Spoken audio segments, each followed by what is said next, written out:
Welcome to lesson 3.3, graph using intercepts. Now this is a useful section because if you are graphing lines, you just need 2 points on a line in order to connect the dots and to be able to draw your line. We've been using rulers since about first grade off of this exact same premise. So if we're drawing a mathematical graph of a line, all the more we need specifically for a line is going to be those 2 points.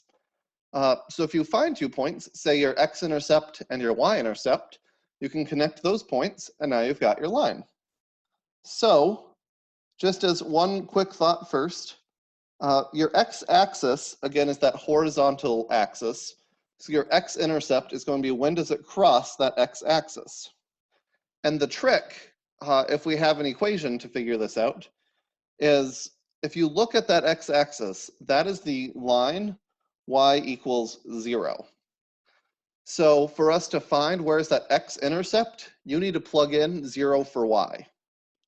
Or if you're trying to find your Y-intercept, that's going to happen when x equals 0, because that's that vertical line there is x equals 0. So to find your Y-intercept, you're going to plug in a 0 for x. So let's go ahead and try that on this next question. So we need to find the x and the Y-intercepts.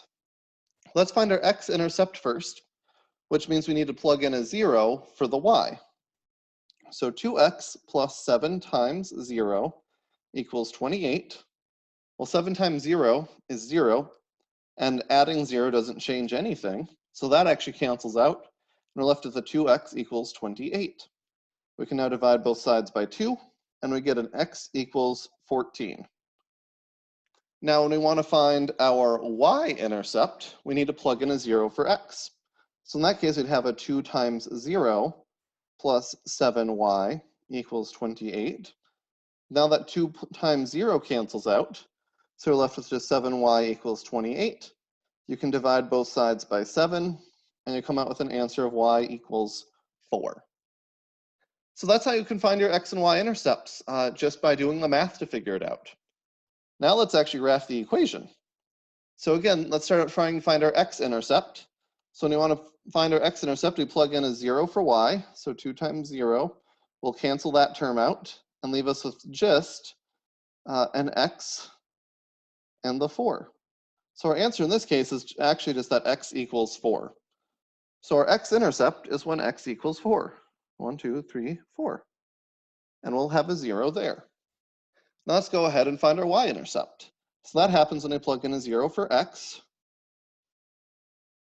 So that term cancels out.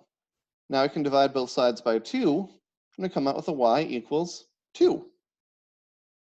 So we can go ahead and plot that point here. Now it wants us to graph the equation, so all we have to do, connect the dots, and remember your arrows. That's going to be it for this.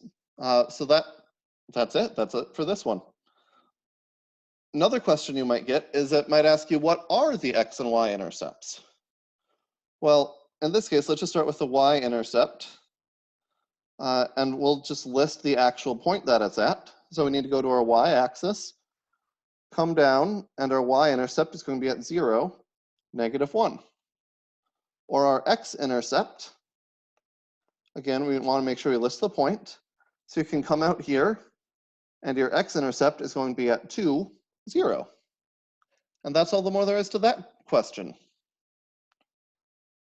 Now, with graphing lines this way, you might get much larger numbers that you actually have to work with. So in this case, 4x plus 6y equals 180.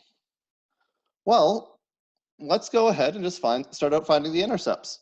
So we plug in a 0 for x, so we can find our y-intercept. And now we have 6y equals 180. You can divide both sides by 6, which will leave you with a y equals 3. So we know we'll have a y-intercept at 3. Oops, sorry, not at 3, at 30. So I guess our y's will go up by 10s this time, so that'll be 30. Now, we can go back and we can plug in a 0 for our y so we can find our x-intercept. So when we plug in a 0 for y, we're left with a 4x equals 180. We can divide both sides by 4. And we're left then with an x equals 45. So let's just say our x's go up by tens as well. So 10, 20, 30, 40, 50. 45 is going to be right in between. Last step, we just need to connect the dots. And if I had a ruler, this would be an even straighter line, but I don't have a ruler for this tablet. So sorry that my lines aren't quite that straight. But that's all the more there is to this one. Ooh, final question on this is actually going to be another word problem. And this one's about a submarine type vehicle called the submersible. And a submersible, a particular one, is designed to explore the ocean floor, and it's designed to explore the ocean floor at an elevation of negative 13,000 feet. From that 13,000 feet below sea level, the submersible is ascending to the surface at an average rate of 650 feet per minute. The elevation E in feet of the submersible is given by this equation that I have here in front of you, equals 650t minus 13,000. Now, what we need to do is figure out what are the intercepts. We need to graph the function and then identify the domain and range. Well, first thing we can do is find the intercepts. So that means we would have to plug in a 0 for t, which would cancel out this whole term, and we'd be left with an e equals negative 13,000. So there's one of our intercepts. It's going to be at 0, negative 13,000. We can also go and plug in a 0 for the e,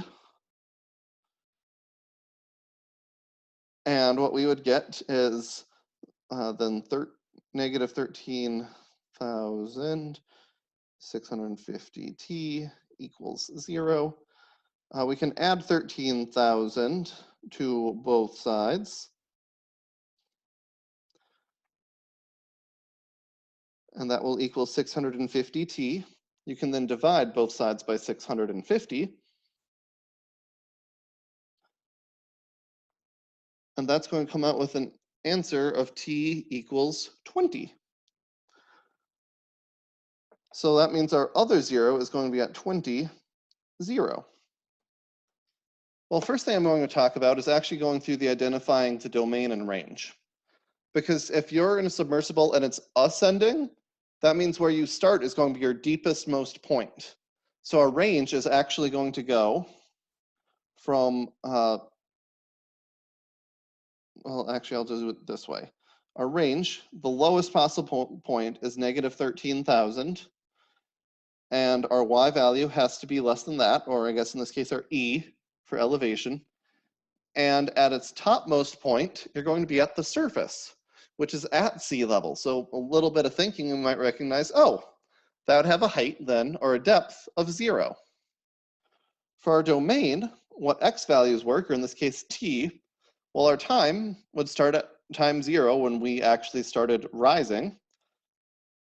And the furthest most we could get is when we hit the surface, which will be in 20 minutes. So that's all the more there is to identifying the domain and range in this case. Now the last part, I'm just going to move this over to the side quick. So you just need to graph the function. So let's go and just make a quick little graph here. And our lowest most point is going to be at 0, negative 13,000. So let's just say that's here, negative 13,000. And our x, the furthest over that will go, because that's our time, it's going to be 20. So this is time for x-axis and e for a y-axis. Well, now the last thing we have to do is just connect those dots. Oh, but I just made a mistake. This doesn't continue for forever. Once the submersible gets to sea level, it doesn't keep going. So our line doesn't actually extend past our intercepts. It only goes from one intercept to the other and then stops. That's it for this lesson. If you've got any questions, make sure you shoot me an email, and otherwise, good luck.